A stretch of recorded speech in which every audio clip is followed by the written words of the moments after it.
Kai, what's up, man? Man, it's another beautiful day on the planet. How's it going, Mr. Rose? Are those shoes sparkly enough?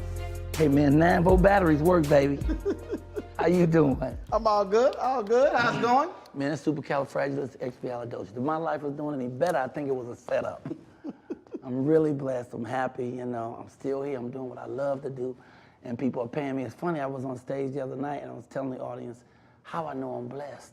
Because I stand on stage and say silly, giggly shit, and they give me money. So it's a great life.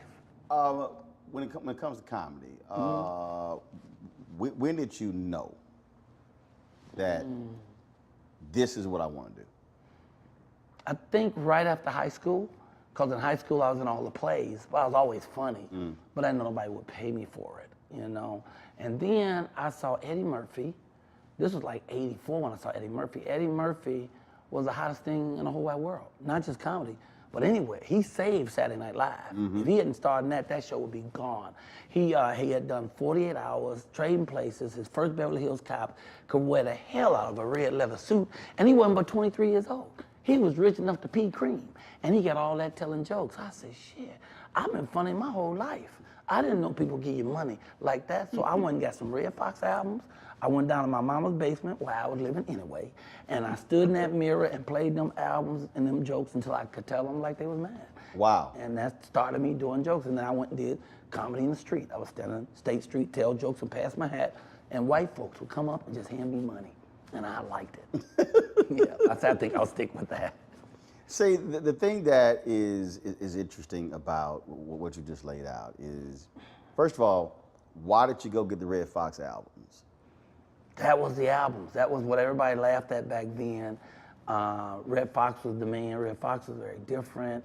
he could be blue without using the profanity. So you got the Red Fox album, not the Richard Pryor albums. No, the Richard Pryor came a little later. Richard Pryor came a little later. Oh, no, I got you, because you talk about, because again, so when you talked about, so we talked about that. So at that particular point, so you had Red. Right. And Pryor came later. Yeah. Where, now, once you did that, did you then begin to study other comedians? Exactly. Did Gregory in that mix? Was Bill Cosby in that mix? Gregory Mom Maisley in that mix? definitely in that mix. Dick Gregory was in that mix because of being a pioneer, going and playing at the Playboy Club, and wasn't no other black entertainers doing it. He sat there and be able to say what he wanted to say, and went from making like $45 a night to $45,000 because he was on that show. That sort of woke me up. Looking at Bill Cosby, who could do all his stuff clean and be funny by telling stories, that sort of woke me up. But I also studied Lenny Bruce, and Lenny Bruce was the reason that we could have a Red Fox. Because Lenny Bruce went to court and lost all his money fighting for our right to say what we want to say, how we want to say it on stage. Because we couldn't cuss on stage. And so he would deliberately cuss. Now, somebody's watching and going, hold up, there was a point where comedians couldn't cuss on stage? Oh, you couldn't cuss on most stages, especially in New York. Certainly couldn't cuss on television. And you're talking, Lenny Bruce was 1960s. And so they would have these laws. And so he would go to court and fight because he has a right to say what he wants to say. And they said, no, you can't say that around here. And then he'd go back and do it again. He would sometimes stand in a theater and there'd be 35 uniformed cops standing there with their arms folded, waiting for him to cuss. And he would do an hour performance without cussing. Then he'd say, F you and good night. And they'd arrest him and take him to court. And so he ended up broke because he fought for that right. Because he fought for that right, a Richard Pryor could come along and speak in his authentic voice.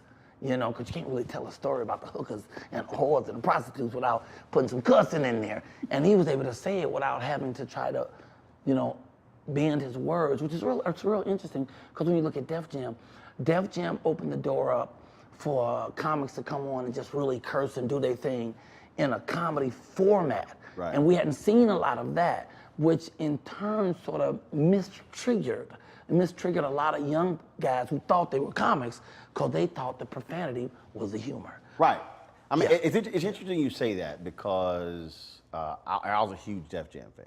Mm-hmm. And we're talking about Def Jam comes out. You didn't go to the party or the club until after Def Jam came on. Oh, yeah. Yeah. You were not saying, oh, I'll catch the repeat this weekend. No, you wanted to see that new episode when it came out. And you're absolutely right. As somebody who loves comedy, who's seen many comedians, you could tell when a person would come on and they were cussing and you were like, dude, you're not funny. You just cussing. Yeah, as that opposed happened to, later though, Roland. Because the first guys that came. No, I mean the first guys. That's what I'm talking about. Yeah. I watched it through its entirety. And that was the point. It became to the point where, no. Cussing became a crutch as opposed to, no. You got to actually have something to say. I always tell people all the time, there's rhythm to cussing. You don't play a certain note at a certain time because it don't go with the rest of the song. It's rhythm. And that was a thing for me. And again, as a fan, you could tell you sitting there going, so when you gonna get to a joke? Yeah. Because I done heard of MFF. I heard everything.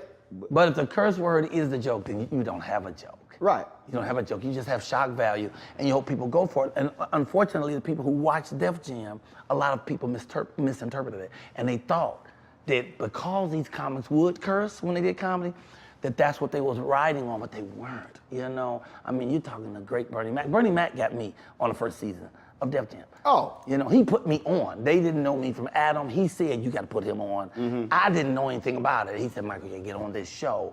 And I ended up doing 6 seasons after that, But I went on and killed him, but I didn't know. Because that episode, when Bernie came out there with his picture on those jeans and that multicolored shirt, when he said, I ain't scared of you motherfuckers. There it is. I'm talking, I saw it every week. That was, up until that point, I had not seen anybody who walked out and who said, I'm gonna take New York City on and punch your ass in the mouth. He had such courage and such wisdom, but he was he was a black man. Right. See, Roland, black men are rare. Niggas everywhere. You could open the glove compartment of your car and 4 niggas fall out. But black men who have integrity for their community, their family, their God, very rare. That was Bernie Mac. Bernie Mac was just, he wouldn't step on nobody to get up. He would lift other people every place he went. He was just an awesome person. And that he got me on that show was big for me. And then when I got my little show on BET, he was one of the first stars who said, yeah, I'm coming. And then he came on and acted like it was a big thing that I had it. Mike, you got your show. He was genuinely happy for your success. Mm-hmm. We need more of that. We need black men who champion other black men. Hello, I'm Isaac Hayes III, founder and CEO of Fanbase. Listen to what I'm about to tell you. The window to invest in Fanbase is closing. We've raised over $10.6 million of our $17 million goal. That means there's room for less than 6,370 people to invest in Fanbase for the average amount. The minimum to invest in Fanbase right now is $399. That makes you an owner in Fanbase today. Go to startengine.com/fanbase to invest. Why? Because current social apps have taken advantage of users for far too long, with content suppression, shadow banning, harmful racist content, and no real tools for monetization and equity. Fanbase has over 1.4 million users and counting, allowing anyone to reach all their following and monetize their content from day one. Social media is the new TV, and whoever owns the apps that distribute that content have the opportunity to own potential billion-dollar companies. While big platforms with uncertain futures are failing to serve their users, Fanbase is stepping up to fill the gap. Don't wait until it's too late. Invest now, invest for yourself and your future. Go to startengine.com/fanbase and own the next generation of social media.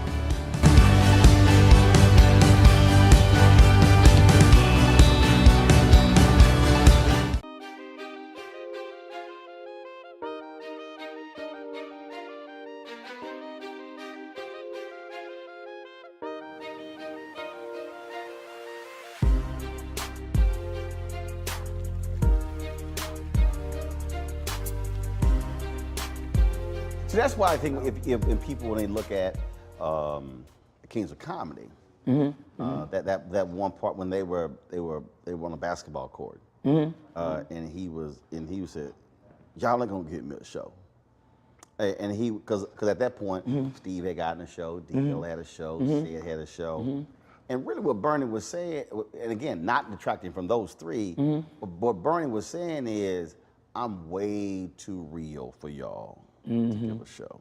And I tell people all the time that when you are that real, that authentic, and that liberated, that doesn't just scare white people. That scares some black people. Yeah, it does. And that's why you need some really clever people to see what you're doing, because that's also unique and authentic. And that's what society pays for. Unique, authentic, something like nobody ever seen before, and that's what he was. Nobody ever seen anything like that before. So you look past the vulgarity, because he wasn't vulgar. He was sometimes profane, and there's a difference. What's the difference? What's vulgar, what's profane? Okay, well, I heard you say motherfucker, so I guess I can say what I want. Okay, so like, I don't like it. Okay, I don't like it when people come on stage and just say pussy. Just because they can say pussy. Pussy. Pussy. Pussy, pussy, pussy, pussy. See, I ain't that kind of motherfucker. But I will say this about pussy. Okay, let me get this right. Okay, pussy is good. Succulent, tasty, tender, delicious. Pussy's so good, women even like it now. Now, the difference in that is that I'm explaining the situation while making fun of the situation while I'm utilizing the same situation. Now, just like I was on the show the other night in Atlanta, and a comic was talking about eating ass. We're in a crowded room with mature adults. Some people have meals on the table talking about eating ass. And I was like, I would never eat ass again. And I would, but so you could take the words and be profane and have fun with it. Or you could just hit people in the face with a motherfucker or a fuck just because you think that's what the joke is. Right. And it's not it. It's about playing with it, having fun with it. Like, my man Samuel Jackson. Nobody can say motherfucker. like Samuel Jackson. Samuel Jackson say motherfucker besides me. This is who I think gives Sam a run for his mother with motherfucker. Who? Jennifer Lewis. Oh, no one's like Jennifer Lewis. There ain't no humans like Jennifer.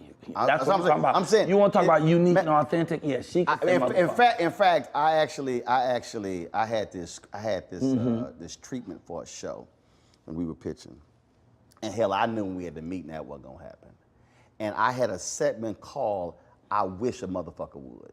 No, I wouldn't call it. No. I know what it was. The segment was called "This Motherfucker." And I was sitting here trying to figure out, dang, who would I get, Sam or Jennifer, to do the intro? I said, hell, I had to get both of them to do it. That's what I'm saying. I think that would be awesome. I think so. Sam, I mean, that's his word. Yeah, he ride that word very well. But Jennifer, did you see that video of Jennifer and is it Josh Gad? They were sitting here doing this thing. It was all on YouTube. Hold up, let me put this up. Doc, let me tell you something. That was, when I say that's one of the funniest thing I have seen, because Jennifer ain't got no sense whatsoever. And no filter. None. No filter. She gonna say whatever the fuck she feels like saying. And I went and saw her at the New York Public Theater in New York with Meryl Streep. And they were doing a classic piece. And when Jennifer was on stage, Meryl was standing next to her. You ain't even see Meryl no more.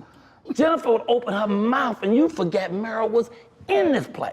It was amazing. It was amazing. All right, so I'm about to play this here, and this is Jennifer. This is let me go right here. Let me turn this down. Let me turn this down. All right, cool. So here we go. So this was when The Wedding Ringer came out, and she was in it. Josh Gad was in it. Kevin Hart, he introduces this. It's on YouTube. Let me wait till Kevin get past it. All right, so I'm gonna put this here. What? We're on the set of The Wedding Ringer with Josh. I don't think so. We're on the set of The Wedding Ringer with Jennifer. You know, this is a stupid motherfucker right here. Are you seeing the same stupid motherfucker to my right? No, I don't know what this white boy think he is, because nobody called me no stupid motherfucker. I don't even understand what this motherfucking bitch is talking about, because two motherfuckers standing in the same place at the same time, paradoxical. Oh, I see, so you gonna call me a bitch. Let me tell you something, bitch, please. You the only motherfucker come up in this motherfucker and call somebody a bitch. You know what? I don't even want to hear the fucking word bitch again. If I hear it, I'm gonna unleash some titties all over your fucking face. Yeah, tell me something. This motherfucker called me a bitch? I'm Jennifer motherfucking Lewis. I've done 63 motherfucking films, 259 television shows, and 4 Broadway shows. Don't fuck with me.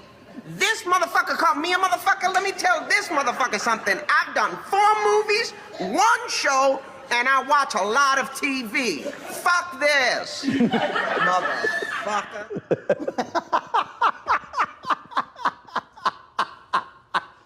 She does, unfortunately, she don't know how not to be brilliant. She can't even say hello without being brilliant. Right. That woman is, man, she's a force of nature. Yeah, she's an amazing person. I used to throw I still throw an annual Christmas party. It's my way of knowing I'm still here. So no matter what happens, every year I have this party. And I was living in Diamond Bar at the time, and I only invite you and a guest. And I only invite my friends to the play. I don't care if you're a celebrity, I invite my friends. So she knows it's her and 1 guest. And you gotta be on time, because we do the prayer at 5 o'clock and then we start eating. She come in right on time at 7:20. The bitch kicked the door open and walked in with 11 people and says, Jennifer Lewis. And that was it. She didn't say hi. She ain't say shit. And they walked in like they'd been there the whole fucking night, sat down, started eating, feeding themselves. Jennifer Lewis is very amazing, very amazing. And she had sang a song that day. She said, I'm gonna sing a song. They want me to sing a song. I didn't want to sing, I just came to eat. So they want me to sing a song, and I have to tell you a story. I was walking. First, you saying they wanted me to sing a song, and it's your party. Yeah, yeah. You ain't asked nobody I to ain't said sing. shit to this bitch. So She said- it's they. Yeah, she. Not they, Michael. Like all of y'all, they wanted me they. to sing. And she's sitting here like she runs shit. They wanted me to sing a song.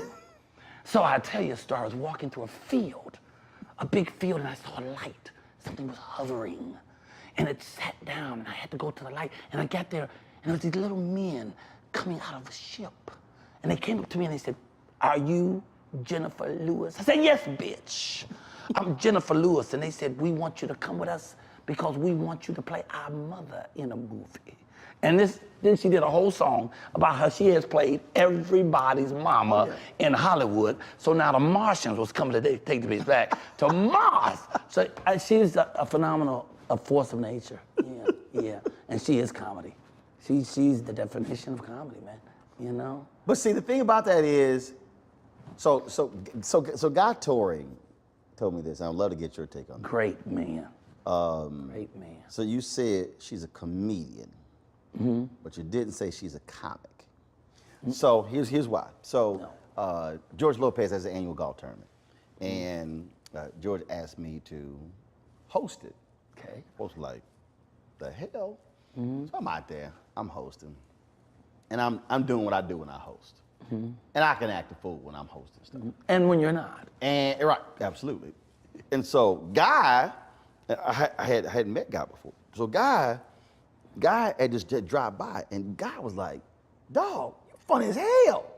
So we were just sitting. I go back out, whatever. And so then we crossed paths many times. He was on Time on the Morning Show. We all kind of doing stuff. And Guy said, "Dude, your ass, you a damn comedian." He said, "You're not a comic."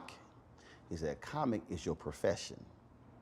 And I was like, "Man," I said, "Shit, I just do what I do. I don't consider that to be." I said, "Call it whatever you want to call it."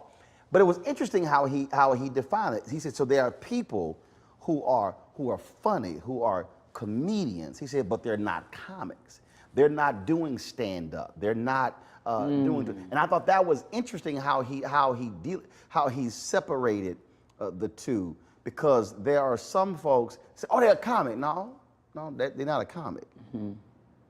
Like Tom Hanks when he did a lot of the sitcoms. And remember later he did that movie where he was a stand-up comedian. The first time he got on stage, he's like, "No, I'm not a comedian." He said, "I'm not a comic," even though he was doing comedy shows. I thought that was interesting how he broke that down. See, I thought he was just acting comedically, like a lot of people do. So what is that? So what is that? How do you see that? Actor, a comedic actor. I see it as a comedic actor. Got it. I think a comic, for me, a comic who is a comedian who does more light fare. They tell jokes. I think a comedian is more immersed in this field. They come from a space like to do great comedy, you have to have a point of view. Right. You gotta be coming from somewhere. You can't just do some jokey jokes and have fun and gags and shit. I think that's what comics do. I think comedians have more depth. You know what I'm saying? Like I joke about this COVID shit because I had it. And I had him for 13 days. I beat that bitch ass. I fucked him up so bad, he thought he got jumped on by the Crips, the Bloods, and the Blackstone Rangers. That bitch lived out my house. COVID left my house and apologized. So what I talk about is how I beat this motherfucker up with natural modalities. I didn't take no vaccine or none of that shit. Echinacea Golden Seal, black seed oil, elderberry syrup, olive oil of oregano. Basic stuff that builds your immune system. I bust that motherfucking head, like Bernie Mac would say to the White Meat Show, and that motherfucker got the fuck out my house with a swiftness, So that's like a point of view. I'm talking about a particular thing, that people understand and can relate to, because there's a culture of fear out here about this whole COVID thing. You gotta take the vaccine or you're infecting other people. No one talks about the truth of the matter that it's your fucking body, and they shouldn't be asking you what's in it and have you taken a vaccine or not, or trying to force you to take anything, because if we allow that, what's next? Then they get to sterilize or they get to lobotomize, because this your shit. And when the Bible talks about your temple, some folks do need that's your lobotomy. body. But some do, and with a swiftness. Some folks. And quit talking about Jennifer Lewis. So go ahead. I love her so much. Some folks need that. Some folks need that. What's up, y'all? Look, Fanbase is more than a platform. It's a movement to empower creators, offering a unique opportunity for everyday people to invest in Black-owned tech, infrastructure, and help shape the future of social media. Investing in technology is essential for creating long-term wealth and influence in the digital age. The Black community must not only consume tech, we must own it. Discover how equity crowdfunding can serve as a powerful tool for funding Black businesses, allowing entrepreneurs to raise capital directly through their community through the Jobs Act.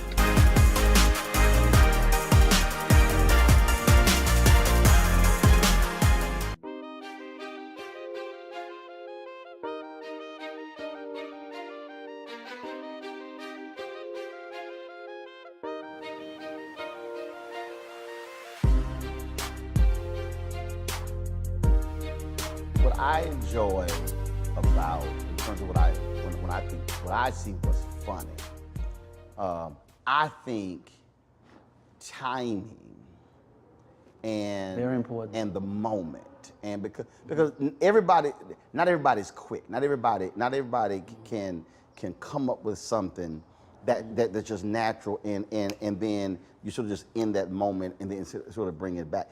That to me, I think what's also great. I think it's just like and again, there's no disrespect to a lot of comedians out there, but I sort of get offended when there's these television people have this view that, well, only comedians could sort of host this. I'm like, no, not true. I said, because there are also other gifts that you can bring to the table. And again, how do you define what carries it? I've gone to events and I'm sitting there and looking at somebody who's an MC and I'm like, why they pick them?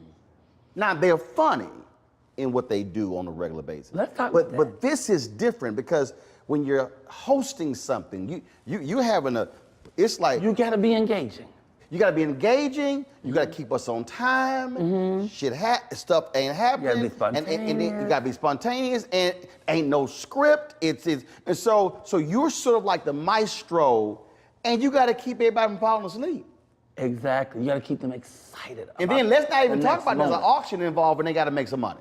See, it's a whole lot of. I wanna jump on this thing about the MCs with all these comedy shows that try to come. They come in dies. I watched them time and time again. How many times did they try to do Def Jam again? How many times P. Diddy had one? So many people have shows, and the main thing they're missing is the kick-ass MC. Those shows don't mean shit if you don't have a kick-ass There you go. MC. You know Def Jam was created for Robin Harris, and then Robin Harris up and died. So they gave it to his protege, Martin Lawrence. And Martin Lawrence was fabulous. You know what I'm saying? Right. So if you got a good MC, Right. it don't really matter who the hell the comics are.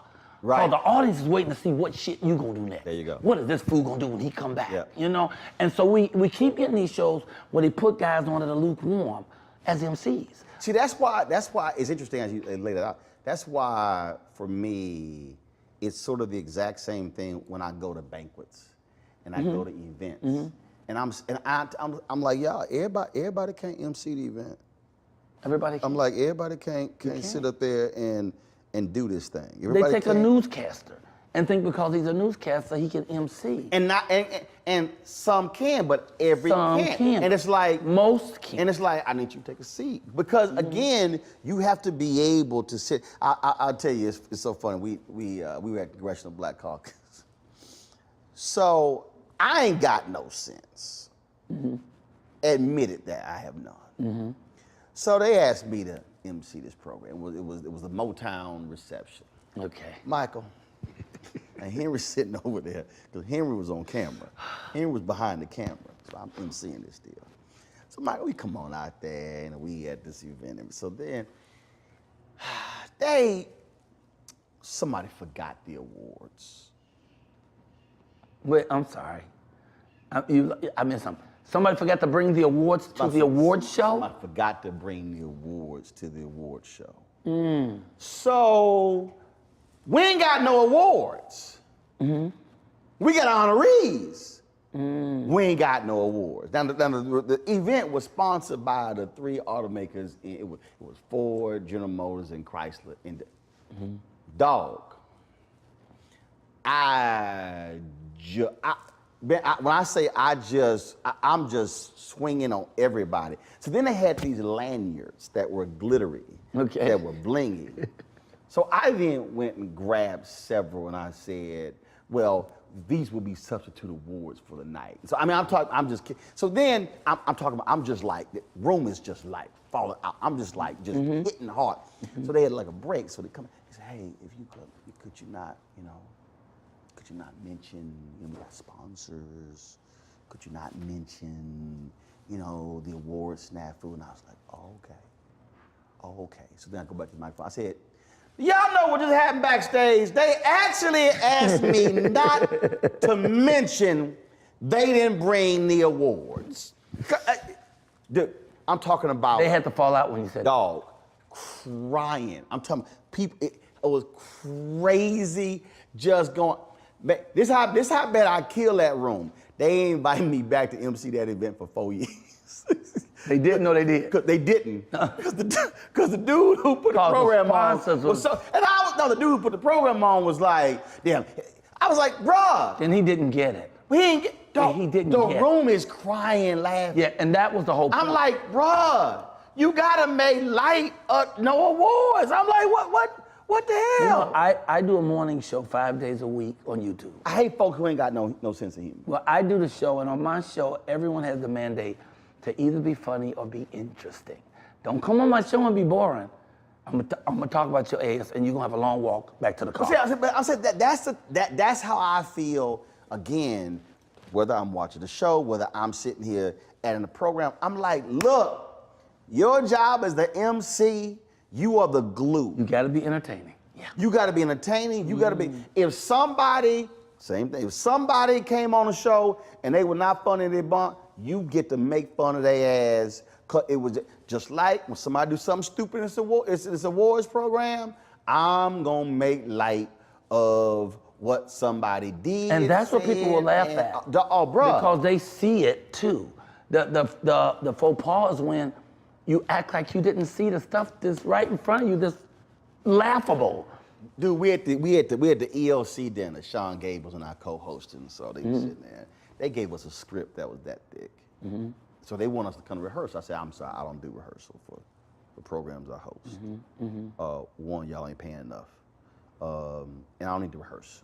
So she's like, what are we gonna do? I said, the script is a guide.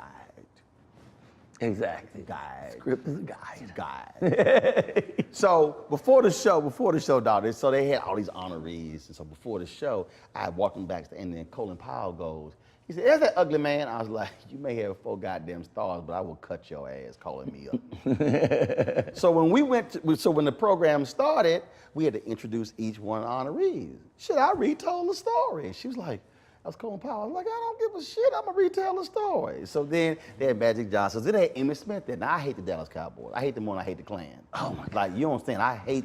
Matter of fact, you were wearing the Cowboys colors with them shoes. That's some bullshit. Oh, I didn't know. When I say I hate the Cowboys, again, I despise every element of Dallas Cowboys. So Emmitt Smith was being honored. And I was like, yeah, Emmitt Smith here. Clap, clap, Super Bowl win. I said, Emmitt, do me a favor, lean back so I can look at your white pack, because I don't give a damn about you. And so, dude, going crazy. So, one point, Sean is there next to me, and I had 2 phones, and so she's like, she goes, well, she said something about working out. She's like, well, you really need to work out. And instinctively, I sort of looked back at her ass, and I was like, yeah, you might want to do some extra work too. And so again, so my whole deal is, so when you're in that moment, you're supposed to just have fun. My deal, you use anything. So is that how it is for you? Is what do you make it clear to folks, or when you're trying to instruct somebody? No. Everything is a part of the mix. Everything is game. It's all game. All game. All of it is part of it. Anything that you can find is funny. Because once again, at the end of the day, you have to be entertaining. I'm a much better host than I am a comedian, and I'm a great comedian. But my hosting shit is off the chain because I know how to read a room. How to see who is there, see what fits, what does not fit, what's gonna make people laugh without offending them. Like, I love cussing. Cussing, that's my shit. But I just got hired to do a church in Houston, the Impact Church, and the only thing was, you can't do no cussing, you need to do an hour. And we're gonna put white buckets on the stage. And every time you cuss, you got to put $100 in that bucket. I did 2 one-hour shows. only end up putting in $100, and that was 50 and 50. I damn slipped because I thought it was in the Bible. And I started to say hell, but I didn't say the second L. So I figured if I don't say the second L, you can't charge me the whole damn 50. And even the logic of that. You didn't use ass? Because ass all in the Bible. It's all in the Bible. That's all biblical. They said that before they said donkey. But I didn't want to do it because the place was full of politicians and clergy and all this, right? And I did Michael, it. I would have cussed. You But know, not me, you know how many because times I cussed in church? What? I done cussed numerous times in church. But you know, here's the thing too. I don't do a job for the job I get. I already get that job. I do the job for the 10 jobs I'm gonna get from that job. Right. So if I know what the confines is, I stay within that confines so I can get more work. So here's how I would have done that. I would have went ahead and cussed, and then when they were like, I'm like, first of all, I don't know why y'all gassed, because a bunch of y'all were cussing the parking lot attendant out when you couldn't park in your favorite spot in the parking lot. So stop fronting. All of y'all, God know y'all sitting here lying, so stop your gasking, and you're full of it. So you know this. And this is what the inexperienced comedian would do. What? Like, I won't even say inexperienced. I'll say the comedian who don't really get it. Right. They'll go out and say, fuck the rules. I can't tell you how many times I've been with comics who come out and they say, yeah, he told me don't cuss, but fuck that, you know? And they have disrupted the whole thing that was put together. Right. And they trusted you.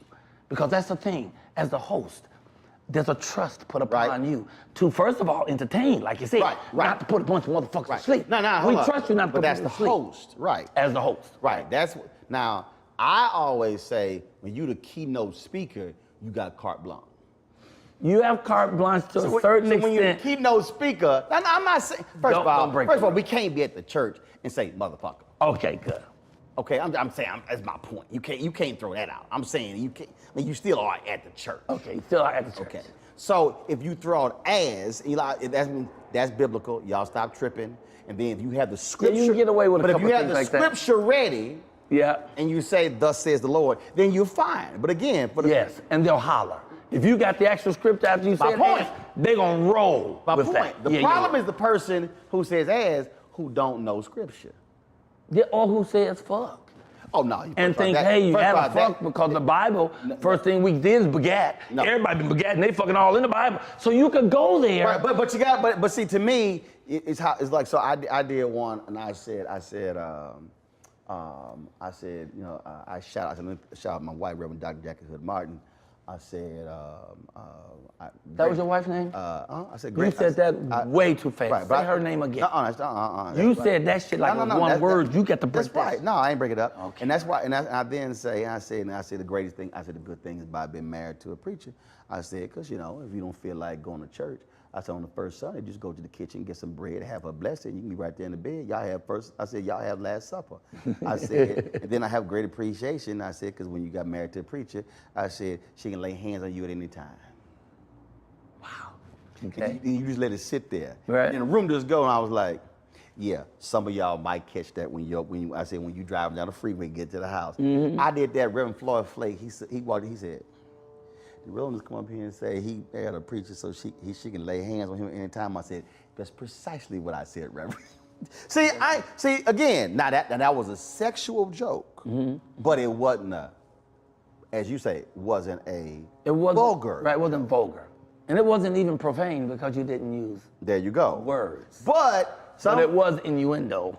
There you go. Yeah. And they got it. Yeah. And we in church. Yeah. And so folks get it. And then when you follow that thing up, well, the marriage bed is undefiled. And like, oh, he knows scripture. Oh, he knows scripture. See, it's the You people. can get away with a lot of stuff in the church if you know the scripture that's near it. There you go. You know, and that is very great. I do want to say, I don't like to throw shade. So when I was talking about these shows that didn't work because the MCs weren't the proper MCs, I don't want any comic out there contacting me and say, oh man, you saying I didn't do an MC? I ain't throwing no shade. I believe in live and let live. Everybody do what they do. Every one of those comics that MC'd any of those shows make more than me. So they're making a living and they're happy at what they do. So it's not an attack. No, but it was an observation. Yes, and the observation is simply some folk ain't good at it. It's just, again, look, Doc, I've been there. They might be good at it, but not good enough to turn it into a star vehicle. You know what I'm saying? Because that's the thing. You gotta be so good that, like you said, we ain't going to the club till we see the shit. Because it's that good. Or for me, when you're in that room, and again, I go back to when I talk about when I go to an event. My deal is, I want folk when they go get in that car say, but that boy is a fool. Yeah. He ain't got no sense whatsoever. Because I want them to forget they were at a 2.5-hour banquet. Yes. See, to me, that's the thing. And so sort of the same thing. To me, if you MCing a show, you want those folk 4-5 days later still talking about that event you hosted. Let me shout out that show you the Huff Awards. Maybelline Ephraim does the Huff Awards every year. HUF, honoring unsung fathers. And so they have 8 categories for fathers, for black fathers. And they give them an award, and all the money, they raise the money to give scholarships to kids. Right. We've done 18 years of it. I've done 15 of them. I know why they bring me back. Right. Because it's church, it's grandmamas, it's kids, and I'm going to do ridiculous stuff. They got furs. In between almost every break, I go put on a different fur. It's ladies' furs, it's men's furs. I'll do a thing where I have the players walk. So I have all these older gentlemen come up in their nice suits, and we take turns walking, show off the jewelry, show off our shoes, break your hat, stuff that they ain't gonna see, and it's gonna be engaging. Which means that, again, that's where you work the room. You work the room. You see who's there. You're not relying on your stale jokes that you tell every week all over the country. Which requires, and see, that's why I go back to, which requires, when we talk about paying attention. That was the whole point of something, paying attention.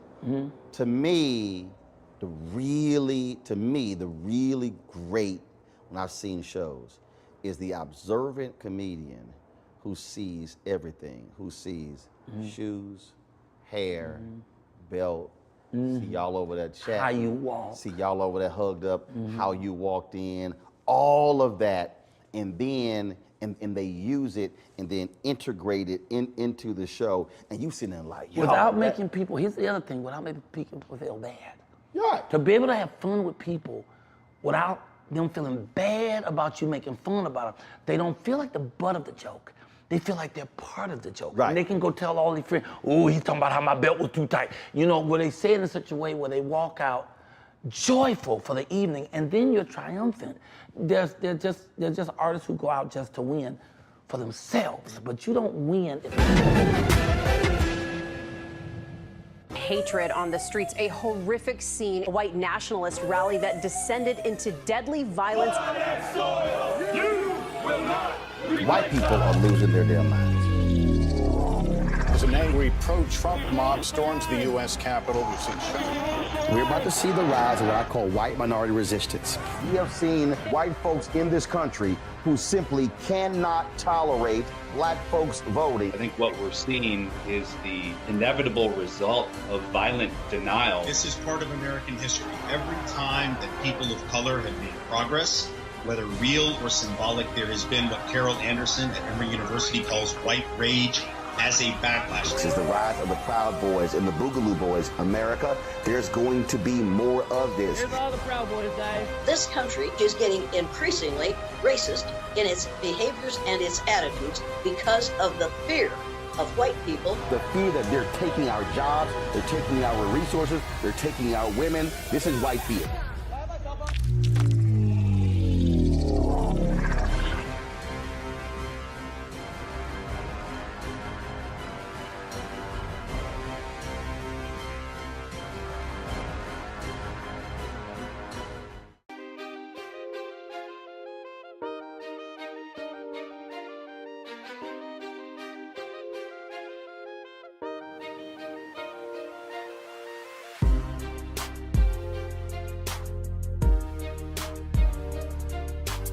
What situation have you been in, or who have you looked at where you've been somewhere, you've been at a show or you've been at an event, and then you were in the audience, you were actually an audience member, and you sat there and went, okay, he good.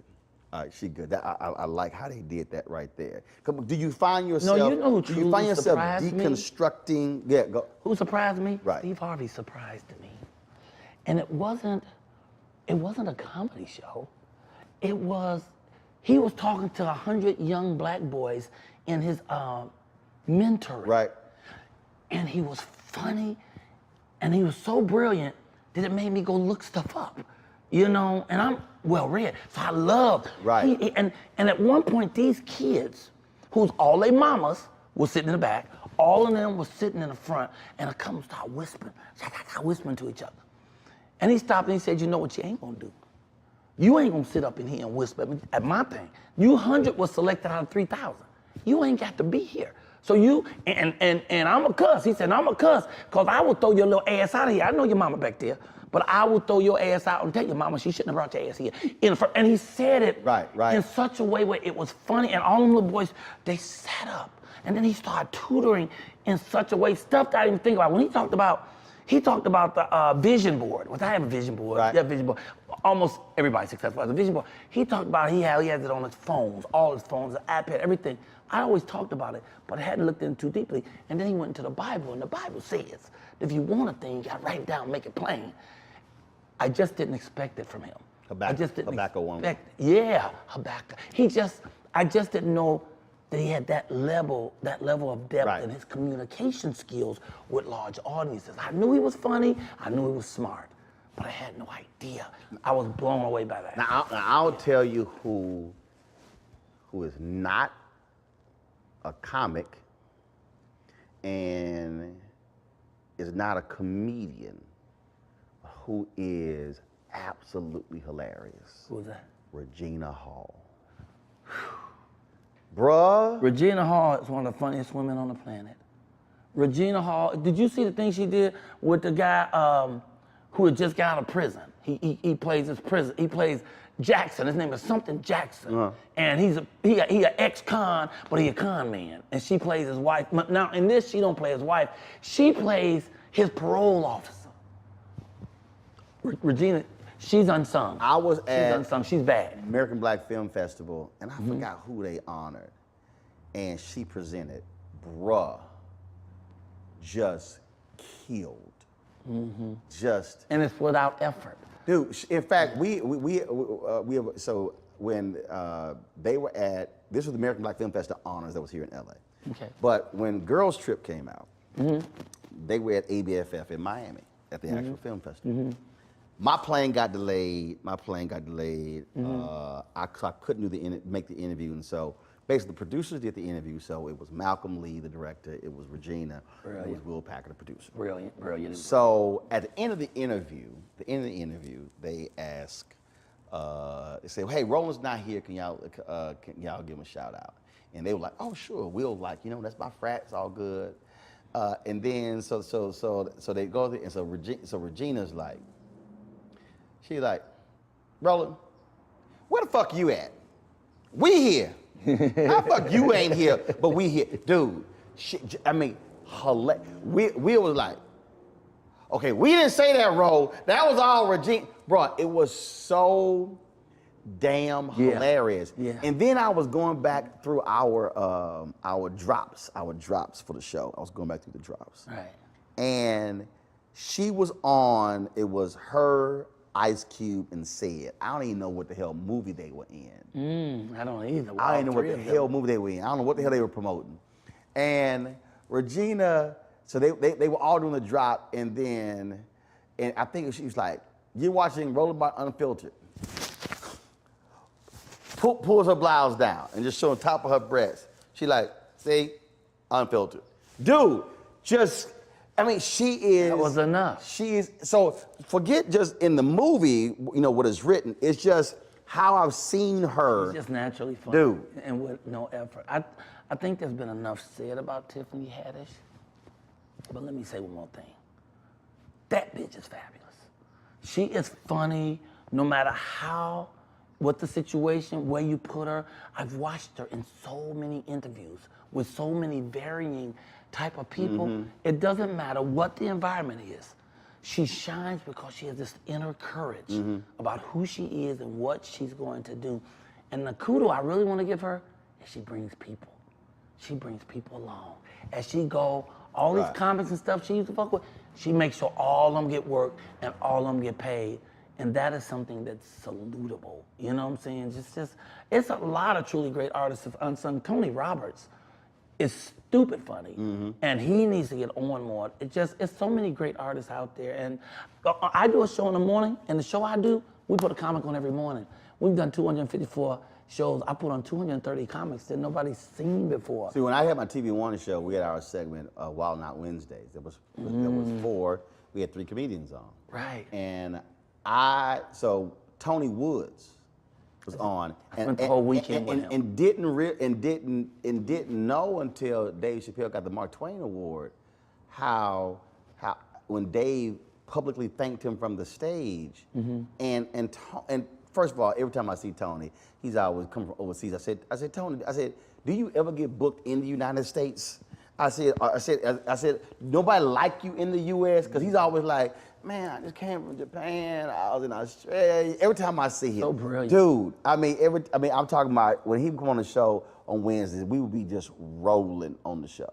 And it's how he says it. Right. It don't really. Sometimes though, it sounds like he's mumbling. Trust me, I know. Did you ever see Brad Pitt in Snatch? I know. I told him Saturday night. We was together all in D.C. I did 6 shows in D.C. this weekend, and every night was together. And he would talk, and you can't understand. Y'all did 6 shows where? In D.C. at the Comedy Loft. When was that? This past weekend. The motherfucker you didn't call? I forgot you were in D.C. I'm based in goddamn D.C. I forgot you were in D.C. How the fuck you come to D.C. and you didn't call? Oh, I would have called you. You doing 6 motherfucking shows I would have with called Tony. you quick, fast, I mean, and in a hell, hurry. you fucking called me. He wasn't on the show. You called me about some other shit out the blue at 5:58, and I'm going live at 6. Oh shit, my bad, Ro. I forgot you. I'm gonna have to put D.C. next to your name because I forgot. As soon as I come in town, ain't that some shit? I forgot that's your town. You international, worldwide. I didn't know that you was in that little ass town. I had no idea. That's some shit. Oh man, did 6 shows in that you place. You fucking called me about all kind of other shit. All kind of shit. Just random shit. No, I didn't know. My bad. But that fool Tony was there. That fool Tony was there, mumbling and stumbling and hilarious. I have to keep making him repeat shit. What the fuck was that? Then when he said it again, you lay on the floor. Say, bro, no. See, I was in there. No, really, I was over here. I came back. And then when you hear it, you go, oh yeah, shit is sick. You know? Now, so comedians always say, you know that point when you make comedians just fall out. Give me an example of a moment where they gave you, Mike, that shit was funny. That right there. Because to me, that's that moment when you can make cats who understand the craft just fall out. Well, when we did Emmett Smith's roast, Dallas and all, when we did his roast, that was really sick. And I think it was so funny that I think they tried to edit some of my shit out. So, because when it started, they had me start the thing, and I was in a big-ass ball, a metal ball, and they lowered me from the ceiling into the audience. And I was like, oh, they told me I was gonna be at the top, but I didn't know it was this kind of shit. You know, I didn't know. So I get out, I'm talking shit, I come on the stage, and I line people up. And then I was just able to tell just jokes and play with people. But it was like hilarious shit. And then, of course, the poor boy came up who had a faux pas. Woo! And Jamie just dished. One of the planet's geniuses is Jamie Foxx. You ain't gonna outdo Jamie. When I had that show, BET Live from LA, that's the first time Jamie wowed me. I've been seeing him on all kinds of shows. He came on as a guest to do comedy, and he said, you mind if I play piano? I didn't know the nigga could play the piano. When I tell you he played the shit and was funny and playing and genius shit, he was brilliant. But when he got his hands on that boy, that roast, it was, Doug Williams, bless your little heart, wherever you are. I hope he's still in the business. But no, he probably murdered him. I think he probably working at UPS or something, because that was. I haven't heard a lot about him. I think he's still out here though. Yeah, he's still out here. But Jamie took his blades. He took his blades and sharpened them. And bro, you can't. Some folk don't know. Okay, now I got another one for you. What is the funniest bit you've ever done where you didn't say a word? I don't know if I have any bits where I never said a word. Like you didn't say it was complete. It was something. I mean, and again, I'm not talking about even. I'm talking about whether you were hosting something or whatever, where you didn't say a word, but the room fell out? I just think for me, it's when I'm casing my own house, you know, because I'm a crackhead. So I did crack for 23 years, and as of March 1st, I have 10 years of sobriety. But I was casing my own house, and I tell a story about how I was casing my own motherfucking house. You know, I'm halfway out the door to the TV. Then I realize it's my place. And when I do that, I fucking take off, and for the next 7 minutes, I'm running through whatever room I am, hiding behind chairs, behind things, and people are literally screaming because of the actual guy casing his own house. That was probably the only time I've done something like that that was... I'll say the funniest thing I've ever done, but I didn't say a word. It was the Trumpet Awards. And that year they had, it was Malcolm Jamal Warner and Nicole Ari Parker as hosts. And they had me and Lisa Ray sort of as like sidekick, sidekick, whatever. It made no sense, but we were funny as hell, so we really should have hosted the show. And so this was the year that they gave Don Jackson, Central City Productions, who was the executive producer of the Trumpet Awards, they gave him a Trumpet Award. And Don Cornelius came to present it, okay? But Don Cornelius comes in there, and Don, 70-something, he got these black leather pants on, black leather jacket, boots and everything. And so, Michael, Lord have mercy. So Don up there, and he presents Don, and it's two Dons. And Doc, they get to telling stories. Now, mind you, you know, okay, 5 minutes go by, 8 minutes go by, shit, 10 minutes go by, 15 minutes go by. Wow. 20 minutes go by. Now, mind you, Don is the executive producer. He's the one who's in the truck. Hurry this shit up! No, he's on stage. So it's over. So you would think the executive producer of the show would know to get his ass off the stage because it's going too damn long. You still got... But they scared. You still got... And I'm like, y'all in the truck, but so it's not like anybody in the ear, so they go, Roland, can you go out on stage and just stand behind? So we step out on stage, and you know how you want to step out on stage, you want to step out on stage and you want them to feel your body. Right. Which then says, hurry the hell up. Well, that shit didn't work. That didn't work. So, straight up, Mike, straight up. So we on stage, we on stage, Michael. And I'm standing behind him.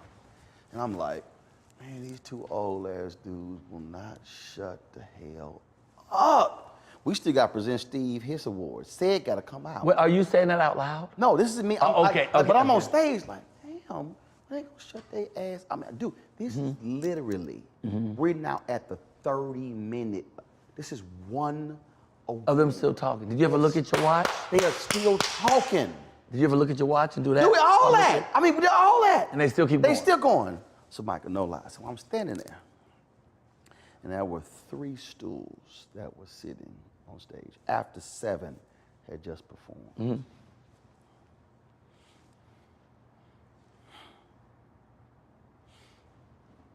I went,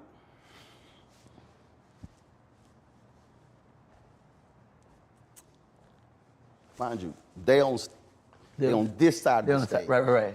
The stools are center stage. The show is going on. Audience is all here. I put my hand in my pocket, and this is how I walk over.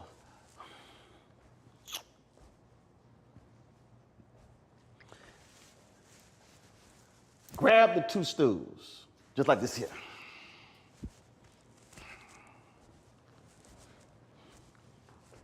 Sit them behind them and go, why don't you just sit y'all ass down since we're gonna be here all night?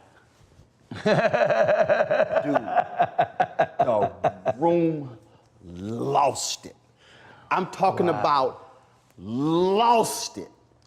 Steve Harvey, after it was over, Steve Harvey said, Roland, I've seen some funny shit in my career. He said, that shit He said, how you snatched the chairs and the whole wall. He said, Doc, that was, see, to me, that's one of those things I'm talking about. Whether you're hosting or whatever. It's a moment. It's a moment. It's a moment. Where you just sit there and you like, it ain't playing, it's not, it is and just. once again, you did what everybody in that audience wanted to do. There you go. And that's what makes you win in those rooms. Dude. You do what they were thinking, but they don't have the courage to say. But see, that's where you're going back to your point about hosting. Somebody's supposed to say what everybody else afraid to say. Exactly. Which is why I think we are in trouble today with comedy. Because I have long said, you got these folks on these college campuses who acting a fool, everybody's sensitive. 3 people in the audience don't like a joke, so they go on Facebook, they whine and complain. Now you gotta sit here, do I apologize, all this sort of stuff. I have long said that there are 2 places in America that should be the last, that will be the last bastion of you speak truth and say stuff that other people don't want to say, and that's the pulpit and the comedy stage. And I think if we, I firmly believe that. I believe that if we get to the point where we are putting constraints on comedians, and we already are, we are going to lose a lot, because that's the place where we need freedom. Nothing is truly off limits. I mean, this whole idea, oh my God, they said this, they said that. And I was like, Don Rickles insulted everybody. And was hilarious. He was hilarious. But this whole idea, well, no, that was mean-spirited, It's a whole new culture of wimping. It's a whole new culture of wimping, and it's hurt a lot of comics. A lot of comics say, man, I give up, because I can't go out and say anything because somebody is going to censor it. I'm trying not to do that. You know, I don't want to do vulgarity unless I have a room that wants it. Otherwise, I try to tool my show to that particular audience, but within that, I still want to say what I can say. Right. We talked to Pastor Ray from Impact Church tonight, and he was like, my audience, what they couldn't understand is, how did Michael do that hour in church and say these things he wanted to say without putting the profanity in? How do you do that without putting the profanity in?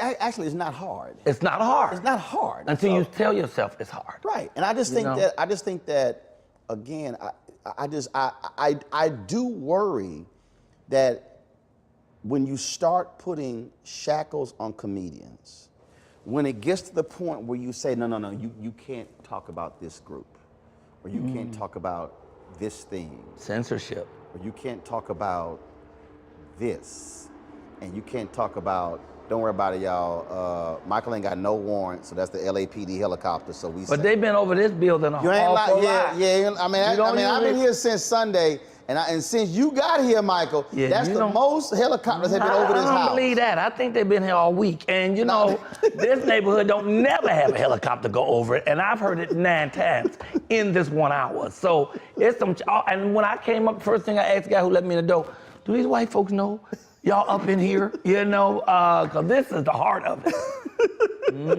You take a chance. See, that was, in fact, I really want to get out of here before it gets dark and fuck around with y'all.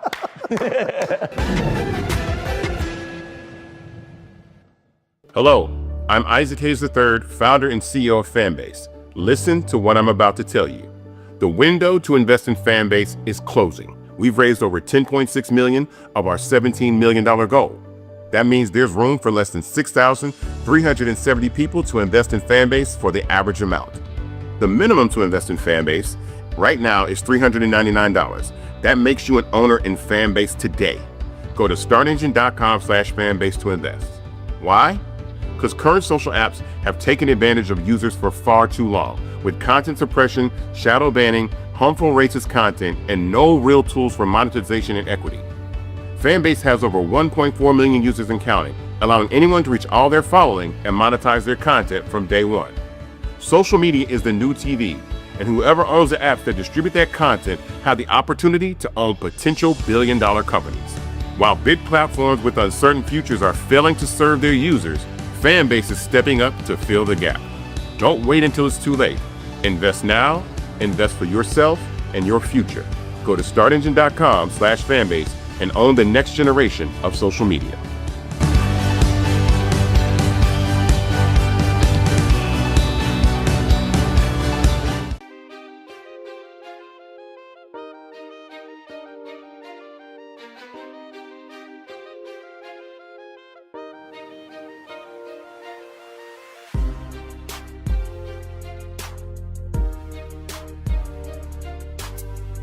I hope we can take some time to talk about my morning show. We'll get out of here. But I don't know what your clock is on, but it looked like somebody gave you a signal, and I saw you do some shit like that. No one gave me a signal. But the audio dude was giving me the signal about the helicopter and wanted me to stop. So what I did was I integrated the helicopter into the story, so therefore it became a part of the show. And wasn't it beautiful? And while you're on that, what that means is, Mike, listen, Mike, let me show you. You talk about MCs, Mike, I'm the fucking MC. And you're doing a damn Mike, fine job. And let me just tell you so this, you understand. I knew that you owned all this equipment, but I was gonna ask, did you bring these niggas too? So do you own the equipment? Well, no, because I don't allow the N word. So yes, I did bring these brothers. Oh, these brothers. I did, yes. Okay. I did bring these brothers. I brought. Well, I'm glad I didn't wear the shirt I was gonna wear. And I'd like to apologize for that word, okay? But I really do, man. I really do worry that we're gonna have a generation. I'm telling y'all, Too much they censorship. want Michael's ass. I'm telling you, Mike. We had no problem when Richard Lawson was here, Glenn Turman was here, Mario Van Peebles was here. Then you ain't hear nothing. Jack Kay and Bill Duke and former crackhead ghetto ass. Oh, here. damn. And we've got multiple helicopters. The project shit. We I got gotta the track 'em. LAPD and the sheriff's office helicopters flying over this house. They're my fans, man. They love me so much. We heard my guy went in there, you know. I remember when I smoked weed, I remember I was in DC coming back to Baltimore, and we were smoking, the whole car was full of smoke. And we got to one of them 6-way turns, and it said no turn on the red, but I was so high. I turned on the red, and the police was sitting right at the corner. They hit the lights, rolled right up on me. I know we going to jail. They walked towards the car. Michael Colyar, what are you doing turning on the red? I said, oh man, I'm lost. They took me to where I was going. They said, just follow me, and drove me to where I was going. They didn't say shit about the weed or nothing, you know. Now the shit is legal. So what I'm trying to figure out is, and you clearly had to be high. Yes. Because I've never embarked on a 6-way turn. Oh yeah, the 6-way, it's the corner. Nigga. I mean, excuse me. We're not using that word. I let you finish the story, but I was like. But there was it was 6 corners. 6 corners. So there were 6 different ways you could have gone on that street. Starting from the center, you could have went 6 ways. Yeah. You never heard of? No shit. Okay. Then I was pretty. It was good. It was that sticky, yicky. That's when I was still smoking with the professor. That one, like DuPont Circle? Was it like a circle? It had 6 different. It was something like that, but I don't know if it's DuPont or because I Chevrolet or I don't know who. I've seen the Star of David. I've seen 5. I've never seen 6. You saw the Star of David. No, I've seen 5 points of a star, but I've never seen 6 corners. I see. I ain't never seen it. See, as an interviewer, I listen to what the person. I'm just saying. Let me just say, as a haberdasher, I ain't never seen a brother wear a feather, a bow of feather in his jacket. Now I knew you when you wore the ascot. Oh no! I've been wearing it. No. So let me tell you what happened. You been doing that for a while? Oh yes. Let me tell you what happened. And ain't nobody said shit. Oh no, he said shit. Damn. You know why? May I be the first? No, you can't. All right, go ahead. You can't. Here's why. All right. Because even Obama tried to say some shit, and I checked him. All right. So here's what happened. So That's why we get a helicopter. Secret Service been on your ass ever since that day. So every year at Essence Festival, Steve Harvey and I would have this pocket square battle going. Oh, okay. And so this probably was, I think next year's the 10th anniversary of this. It probably was like 2012. I was sitting here, I was at a St. Jude fundraiser in D.C. And this dude walked up, and there was this green, yellow, purple feather in his pocket. And I went, what's that? And he said, oh, he said, they're selling these things, you know, money go to St. Jude. And I said, shit, my sister's a designer. She can make that shit. She an artist. I said, damn, a feather. I said, shit, a feather pocket square. I said, oh, hell yeah. So I then went, I took a picture of it, So I went, I hit my sister, I said, can you make these? Mind you, my grandmother had a catering business. So I was used to when they would make, when you would have the stem, Right. you had that green tape would fly for fly. Right, yeah, exactly. So I saw the hall growing up for years. So I hit my sister, I was like, can you make these? She's like, yeah. I said, so send me 3 or 4. So she sent me 3 or 4 samples. And I was like, no, that's too long, cut this, change. I want this. So then she sent me about 20. I said, oh, I got something for Steve's ass. Like, Essence! So then I'm getting ready for Essence. So I got all my suits laid out. I got all my suits. I got the shirts laid out. Right. Ascots lined out. Right. I got the shoes and the sock. I took a picture on my bed. And I posted, I said, Steve Harvey, I got something for your ass. So I was on the radio talking about, I said, I'm tweeting out. People, they like, the hell? So man, I sat there, and then folks like, what? I said, it was like feather pocket square. And so man, then I run into Steve. Man, he hollered. He thought, him and nephew Tommy, they thought I just had found some feathers and just stuffed them in the pocket. They didn't notice the plan. See, that's what you gotta understand. Steve's an Omega, Tommy's a Kappa. I'm an Alpha. There's a reason we are better than them. See, so they thought I had just. And that's the reason don't neither one of you talk to me, because I ain't in none of that. Okay. That's why they grabbed some. They thought I said, no, I haven't grabbed no damn feathers. Steve was like, what? And I had all different variations, different colors, different types. And so all these brothers, they like, who the hell wearing some feather pocket squares? I said, first of all, I ain't never dressed for a dude. I dress for women. Come on. I said, and not one woman said, feather pocket square. This is what the woman do. She said, ooh, I like that.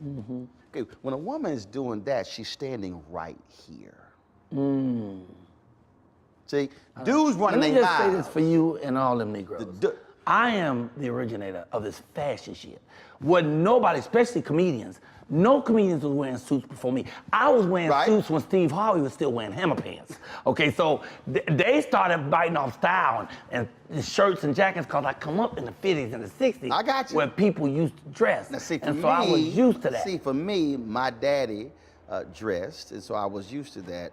But I had to hit him with something different with the feather pocket square. So, and all these cats like, man, who wear that shit? And I was like, like Bill Maher. One time I did a show. Yeah, he has had me back since then. I did it one time too. It's been 7 years. He was like, oh no. He said, no, I couldn't wear that. I was like, well, Bill, you clearly don't have the same sense of style that I do. And so we go to the White House, and so I got the ascot on, I got the feather pocket square. And so we in line, and so we go in. So all of a sudden, so we get to you know how they announce you. And Obama goes, Roller? Really? Feather pocket square? He said, not just the ascot, but the feather pocket square. Now while he's talking, Michelle's, oh my God, that's really nice. And I went, see, this ain't for you. It's fine. Yeah. Florida. Wow. He said, man, come take this picture. See, that's the deal. I had to let them guys know, see, you ain't the audience. Wow. So that's where the feather pocket squares came. And that's the way it should be too. Men should actually dress for women. Women should dress for men. I would have conversations with my woman sometimes about stuff that looked good on her, and so, but I don't like that. And I'm like, yeah, but I'm the one who's going to be looking at you. Don't you want to wear something that I like that's going to tantalize That what she me? told you? Yeah. And no, what I said to her is, oh, that's, Gotcha. I would like this. And she's like, well, I don't really like, I would never wear that. And I'm like, if I just told you I love it, how can you say you would never wear it? If I tell you I love it on you, you should go get 10 of them in every color. I can't go with that. Oh, I got to go with that. I think, cause like I dress for the woman, like you just said. But if your wife wanted you to wear something and that was just not you, would you wear it? No. That's my point. Absolutely not. I would not. That's a good point. Because my ex did that, which is why she ex. She wanted me to wear vests. Now you seen Sid. You should leave anybody who wants you to wear vests. Now she wanted me, and I was like, no. And now Sid has vests, but they really jackets with no sleeves. They really jackets with no sleeves. Okay, so she wanted me to wear, and I was like, no. And man, so we in the car, and so she bugging the shit out of me. I said, look, I don't like vests. I had multiple three-piece suits, vests discarded. Man, pissing me off. I said, you know what, fine, let's go to the store. We go to the mall. We walk in. I said, we try on these 2-3 vests. So they bring them on, I put them on. I say, you see how this shit look? She's like, oh yeah, you're right. I'm like, yeah, I know I'm right. I said, first of all, I ain't never had a woman dress me. Daddy knew what he was doing. Daddy raised me, he raised his son. Mama never had to dress us. I said, Daddy knew what he was doing. I said, so I need you to understand, I need you to stay in your closet. You gonna stay in your closet. Don't come to my closet. Because see, here's what she didn't understand.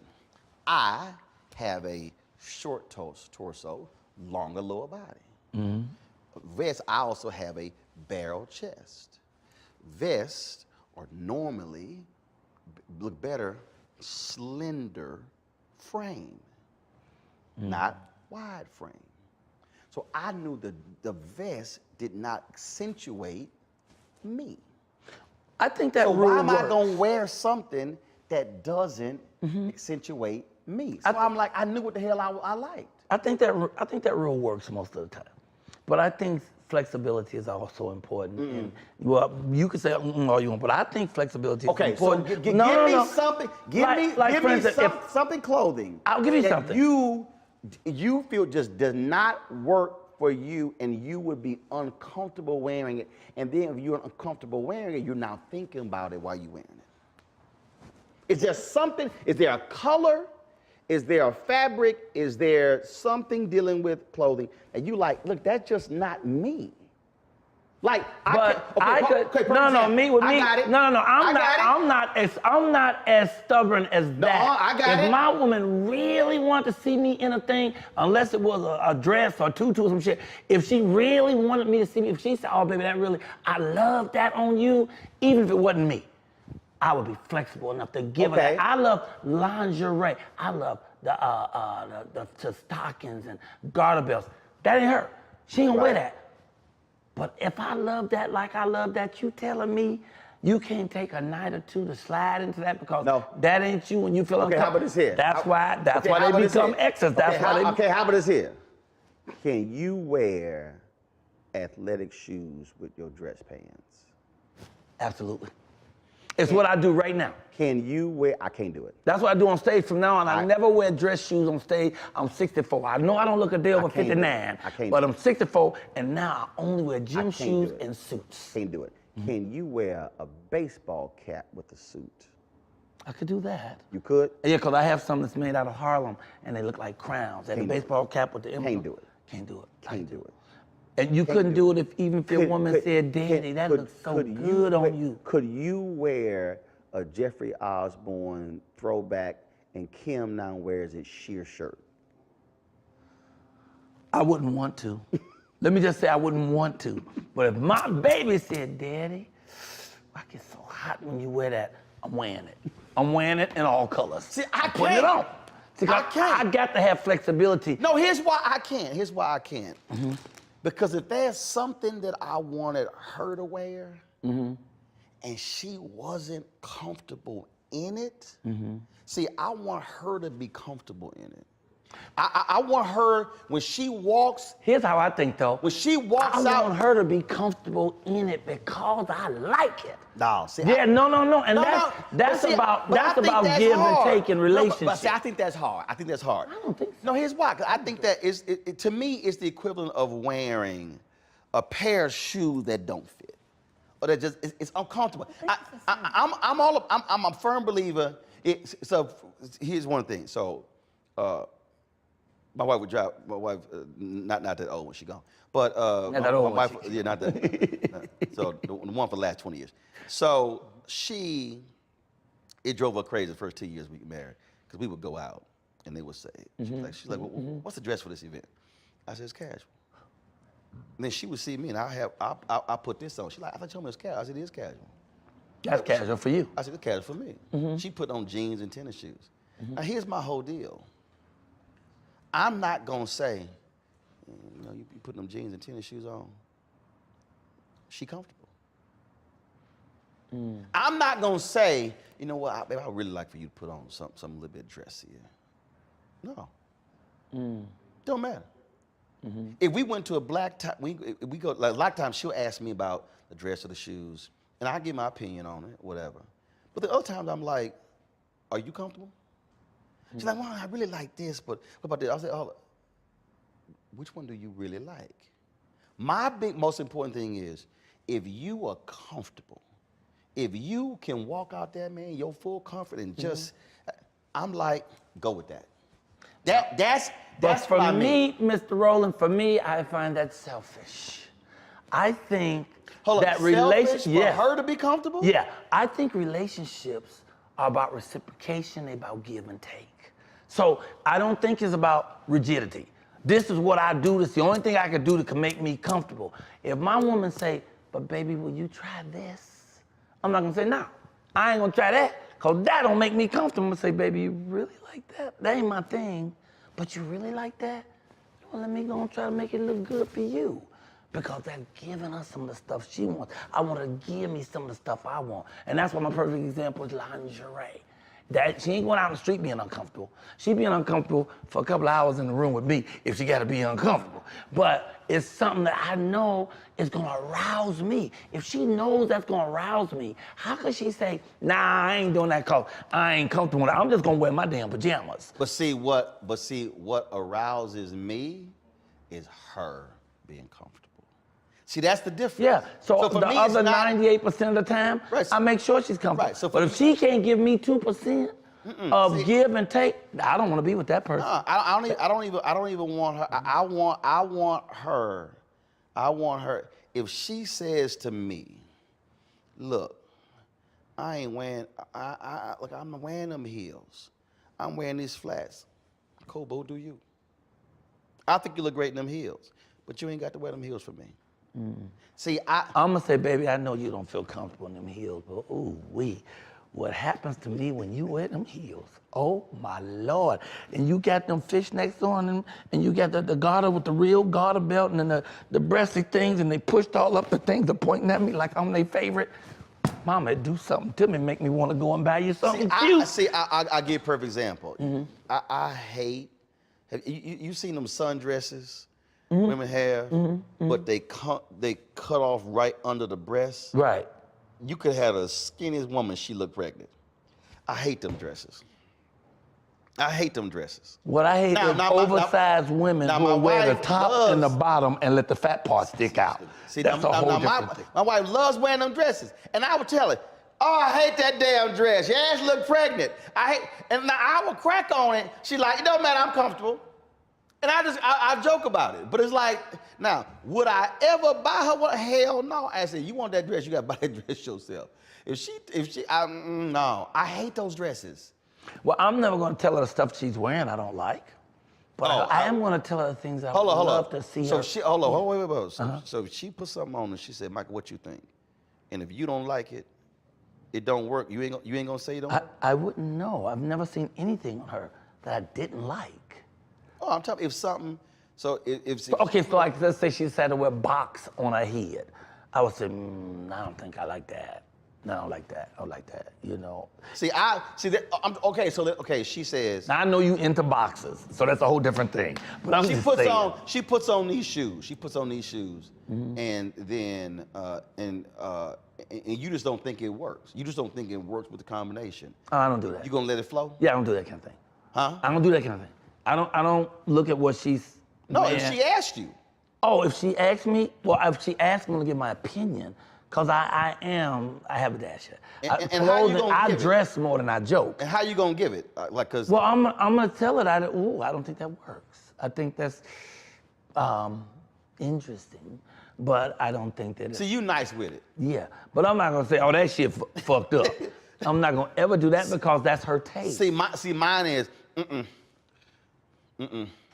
Like I hope she wouldn't wear no crazy shit, but I see people wearing stuff in the street and I like, that motherfucker, they ain't got no friends. See, hold up. That motherfucker ain't no friends. Why, if you had a friend. Why do you use literally the exact phrase that I use? Anybody, that's the exact phrase. When I see some crazy shit, I like, she ain't got no friends. She ain't got no friends. She ain't got no friends. So, okay, let me ask you. You had a friend, your friend ain't letting you go out looking like that. I can't, no. I can't handle that. I can't.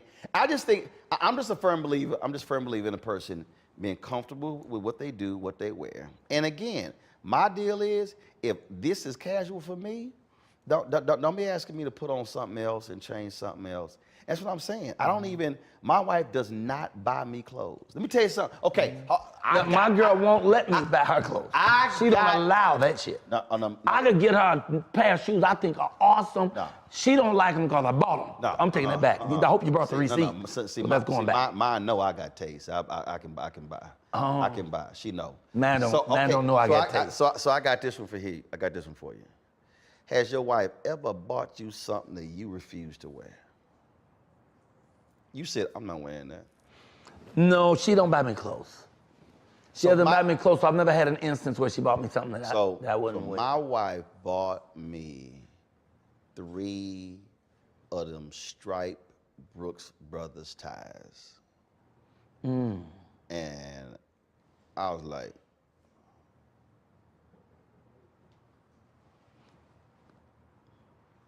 okay. And you ain't wearing. I went on the radio and talked about why I wasn't gonna wear them ties. No, my daddy, she gave my daddy. I was like, I can't stand those Brooks Brothers ties. I said, I ain't wearing them ties. So I ain't wearing them ties. I think that was the last thing she bought me. Cause and then you let her go? No. Oh. No, we've been married 20 years. I hate those ties. And and folk were like, Roland, make her happy and wear it. No, because I'm gonna be unhappy wearing it. We take a picture, I won't be smiling. You're a different type of. I'll be mad. You're a different type of gentleman. And again, my daddy loved them. Yeah? Oh, my daddy loved them. Yeah, but she never buys clothes for me, so I've never had that problem. I don't have a wife. I have a girlfriend that I've been with for about 9 years. But she's never bought me clothes. And I bought clothes for her several times, and each time she's like, please don't buy me no clothes. Now, was that because, see how you with her 9 years, but you don't know her taste, which means that if you should know what her taste is. I should. I'm a failure.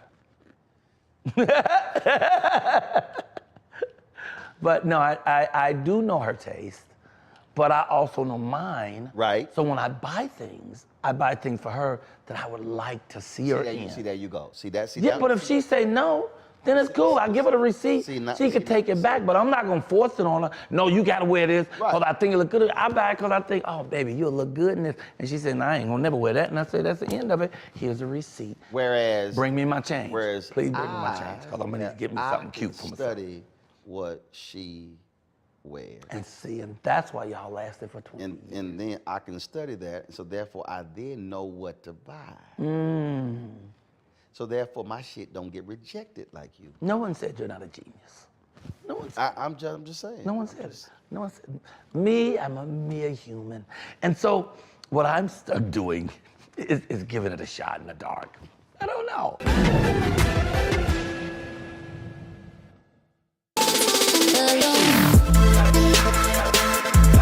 y'all. Welcome to The Other Side of Change, only on the Black Star Network and hosted by myself, Rhea Baker, and my good sis, Jamira Burley. We are just two millennial women tackling everything at the intersection of politics, gender, and pop culture. And we don't just settle for commentary. This is about solution-driven dialogue to get us to the world as it could be and not just as it is. Watch us on the Black Star Network, so tune in to The Other Side of Change.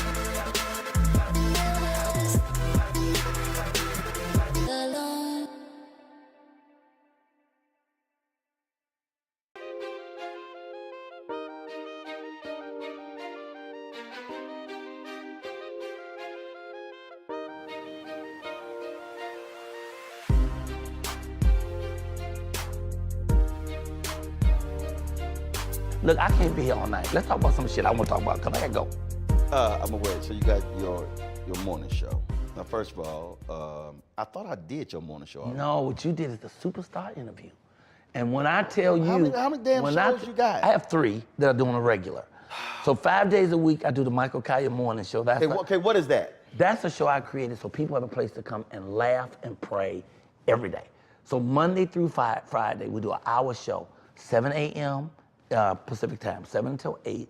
We always open the show. We have a comedian, a musical artist, interview people. We just have fun. Halfway through the show, we always stop and pray. Either I do the prayer, or a minister will come on, or pray. Okay, so do y'all pray halfway through the show because the show ain't going well? It ain't going well. It for needs the second prayer. half of the show? It needs prayer so bad. Oh, Let us get to the second half, Jesus. And we do prayer because I really believe that people are more damaged by stress and fear than this actual virus.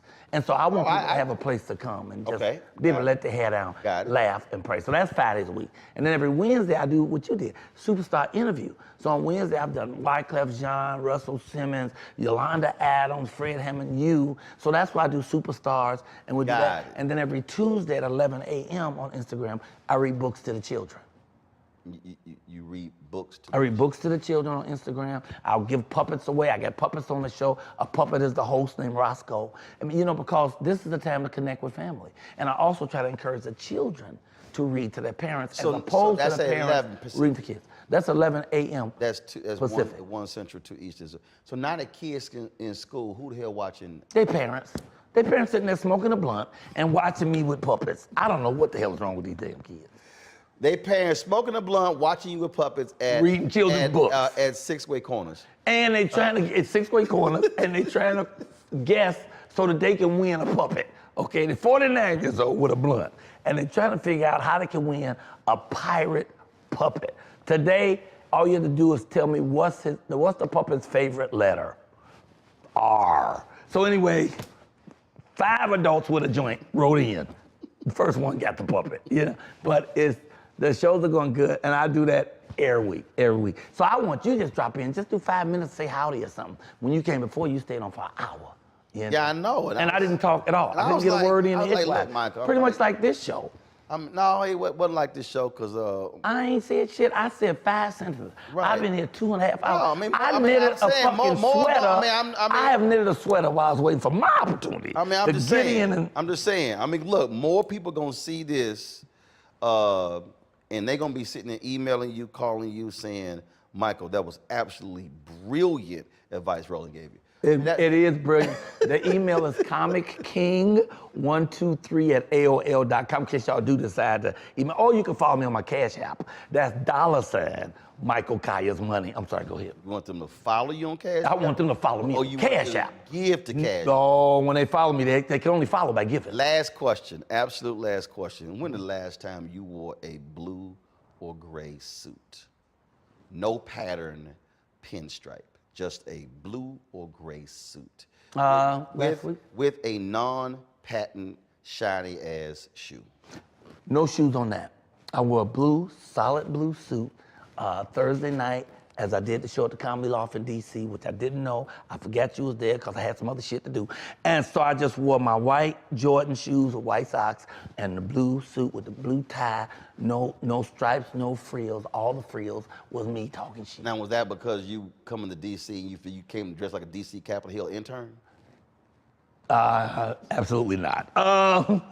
If you were like a Capitol intern, you would have came with some khaki-ass pants, a blue shirt, and a blue blazer. Oh, really? That's that Capitol Hill intern look. See, and you have this internal information of DC. I wouldn't know. I wouldn't know it like that. That's why the fuck if you come to town, you need to call my ass beforehand. Let me I come to DC. should have called you. I didn't know. This will never happen again. I mean, you know it's some bullshit when somebody lets you know in LA about when they were just in DC, which was last week, and let you know about it. And Negro, I didn't know that we're in LA right now. I thought I was still in DC. No, actually, I think we probably in Compton or something, because you notice them helicopters. Them helicopters came into this white neighborhood for you. I sent a text message and I said, message and said, I will pay his outstanding warrants. Can y'all stop fucking up my interview? This is a Jewish community. You don't even see no black people here. And y'all in here with 9 helicopters over here. Maybe it's a coincidence. I don't know. I'm just saying. Yet they don't say the N word. No, we do not say or allow the N word. Not around, and you should not, sir. Yes, precisely. On my show, we say it all the time. So just come to my show in the morning if you want to get that N word in. Come to Roland and make sure you don't. But for balance, you need balance in your life. Yes, you need balance. balance. So for balance, you need to come to the Michael Colyar Morning Show. It's easy to get to. You go to YouTube. It's only on YouTube. And you just go to YouTube, put in the Michael Colyar Morning Show, and we going to say that N word at least 4 times. Now, we don't allow no cussing. We got a cuss jar. So if I cuss, I got to put money in a jar. If my guest cuss, we got to put money in a jar, and then we give that jar away once it fills up, and it fills up, you know, and so. So you don't allow cussing, but you allow the N word. Absolutely. Yep, this interview has concluded. Yes. It's a great thing, too. We give away a lot of money. Thanksgiving, the woman won in the cuss jar $1,097 because she gets the closest to it. Oh, we got another game on Wednesday. It's called I Love My Job. So if you send in your name and your phone number, we call at random 3 names on Wednesday during the show while it's live. If you pick up the phone and say, I love my job, I love my job, I love my job, you win $100 in a basket full of shit. Now, if you pick up the phone, hello, no, bitch, you didn't win. Okay, so it's a great show. Michael Colyar Morning Show. YouTube. Tell your mama, Pookie, run, get off the couch. And you don't have to watch it when it's live. You can watch it anytime you want. We've done 255 shows. Most of them over an hour. All you gotta do is go to Michael Colyar Morning Show on YouTube. You can pick one. Watch one. Everybody been on there. Had an opera singer today. Oh, off the chain. Yeah. You done? Next week, the gospel strippers. No, they're not coming. They keep canceling. It had something to do with tithe. I'm sorry. Okay, I'm through. I think we got all that. Yeah, you said you had to go. I was, you know, I said. I got more time. I just want to get some of my stuff. The show was over. I was trying to let you go. And I need to do some with my glasses on. Get out of this neighborhood before the sun go down. And you done? These are David Ford's, incidentally. Black designer, David Ford. Not Tom Ford, but David Ford. No, this is David Ford. This is Tom, first cousin on his mama's side. Mm-hmm. David Ford. Go to David Ford Eyewear. He's my only sponsor. He ain't give me no money yet, but he gave about 94 pair of sunglasses. Does he have a website? You just go to David Ford Eyewear, and on Instagram, pow, it pops up. Some of the flyest glasses. Not like .com or .org. He got all that, but I don't follow all that. I ain't get no time for all that. I'm just glad to get the free glasses. David Ford, you gonna love David Ford glasses. They are, I'm telling you. I'm good, I can see. Yeah, I can't see nothing with these right now. Yeah, I know I look cute, but I can't see shit. I Let me, I can see that we ain't in DC no more. Helicopter being. I just want to That's David Is that Ford him? Eyewear. Him right here? That's him right there. No, actually. Flip up and look at some of the pictures. No. It's David Ford Collection. Collection. That's when you get a whole bunch of them. You just get one. This is why I'm here. Because if I had not fact-checked your ass, they would be on Instagram looking for David Ford Eyewear. I ain't get that kind of money. I get one pair at a time. I'm trying to get the whole collection. He get the whole collection. I can get him. Okay, it's David Ford Collection. David Ford Collection. Y'all see that? You're going to be fly. And then you got all types. Scroll down and look at a couple of them. Men, women, everything. Fly. You got to spend that Versace money. You can look Versace-esque and not pay that kind of money. Well, you open a bag of chips? What are you opening over there? The hell? You know this is a live production. You know, he done broken a bag of Lay's. He'd have been here so long. People done took naps and shit, and Roland's still talking. He'd opened chips. We'd ordered dinner for everybody. Helicopter should be back in about 10 minutes. It's the Roland Martin show, damn it. No N-words, but you could cuss like a motherfucker. I love it. That's what I'm talking about. Nah, you're talking about some live shit. David Ford. Can we leave now? I'm through. Yeah, we can go now. Because I got to get this neighborhood. It's about to get dark. I got to get out of here. They find black people walking around here. Somebody going to jail. I can tell you that. I bet you I say the N-word then. Okay, I'm going to say this. N got me arrested. I just don't know how you got all these cameras and stuff. You own all of it. You got cameras sliding back and forth. You got Negroes shooting with a camera and his own personal phone. Don't you upload none of that. But ain't nobody here white. I noticed that. Ain't nobody on this crew white. 37 people on the crew. Ain't a white man nowhere around here. That's why the helicopters keep going by. They coming again. Give me 5 minutes. Oh, black owned. Black owned for real. He owns the cameras and the Negroes running them. I love it. I love it. He brought them all. It's a bundle. He got them as a bundle. He bundled it. Get out of here. You gotta go. This has been a real pleasure. And I want to thank you so much. You are a king, sir. Appreciate it, baby. Thank you. I meant no offense to anybody. I just be trying to tell my truth, but I ain't trying to say no bad stuff about nobody. I want everybody to live and let live. And if you don't like it, fuck you too. Because here's the thing. I'm just trying to live, baby. Can a brother just live? Let a brother live. Okay, I gotta go. And you notice I didn't wear a hat on purpose? I let it sit over there on the side. No, actually left it right there. Right there in the middle. Did y'all get the hat on camera though? Because the hat still won its moment. Okay, you can't miss the hat. It's in the middle of the goddamn shot. Well, I can't believe it. I didn't bring my chicken. If I brought that chicken, it would have been over. The rubber chicken? Please. You don't even, almost said the N-word again. I'm about to get out of here because all y'all look nervous. Okay, thank you, Roland Martin. Thank you for letting me be on your show. You're excellent, sir. Thank you. He called me when he calls the stars. Can't believe it. I guess Steve Harvey couldn't make it. Okay, gotta go. Yep, I called him when I came to LA, but he didn't call me when he came to DC. All right. Oh, wow. Yeah. But you'll speed down now. See that right? See right there? See, just so I'm y'all gonna know, call you in every city from now on, just to make sure you ain't there. Just so y'all know, if whatever I do, if Michael is in the audience, that's going to be a part of the bit. See, I forget nothing. I can't wait. I bring everything I can't wait. back. I'm gonna say, did you bring your crew? All them people that you employ, all them Negroes, are they in the back shooting? And the white folks get scared. He brought the Negroes! You know, sorry. This is a great show. This is fun. I don't know how much gonna actually make it to screen though, because since we talked 4.5 hours of showing, but 45 minutes. So a lot of this gonna be on the floor. Well, see, this is what happened when you own the shit. Yeah, all of it. I love that. That's what I like most about Bob Johnson. When he was at BET, he used to say, I don't work here, I own here. I used to love that phrase. I can't wait till I can say that, you know? But Sheila also owned it. Oh, they Which is why when they got divorced, she got half. She did get half, but all you need is 1/2 of $1 billion. And that's a good afternoon. Wait. No. I shouldn't even say this. She got half and also his company too. She got half of the company. Yeah. I still think you're right though. Yeah, he I think it might be right though. I think they both were kind of cushy. And she did put in the initial money. So you got to remember, folks, to help you get there. So I remind you that. So I ain't mad at that. People say Bob Johnson founded BET. No, Bob and Sheila. That's true. She did get the money and the judge, but that's a different story. Don't bring me in on that, because now you just get messy. He just get messy. You know, that's his thing. Oh, I'm sorry. You still on? Okay. Yeah, we're done. They done cut this stuff off 20 minutes ago. We just babbling now. Y'all know he ain't even looking at stuff. You know he ain't filming nothing. Everybody doing other stuff. He been eating for 40 minutes. He got a package of shit he done opened up over there in the bag. He's so annoyed. At this point, he's so bored that he's loudly opening the bag. Right, the audio person. The damn audio and he's person. So you know he hear it. He's an audio person. He hears himself opening these crunchy ass bags. So out of everybody in the room who should not be opening a loud ass more bag, indicators it's the audio that person. this shit should end? Is there anything else we can possibly do? The police that came, the helicopters went over here, the sound man that crunched every bag. He done packed his shit and started making phone calls to the house. The little thing has been sliding back and forth to stop sliding. What the fuck? Okay, all right, it's time to go. I can get this neighborhood. Thank you, Roland.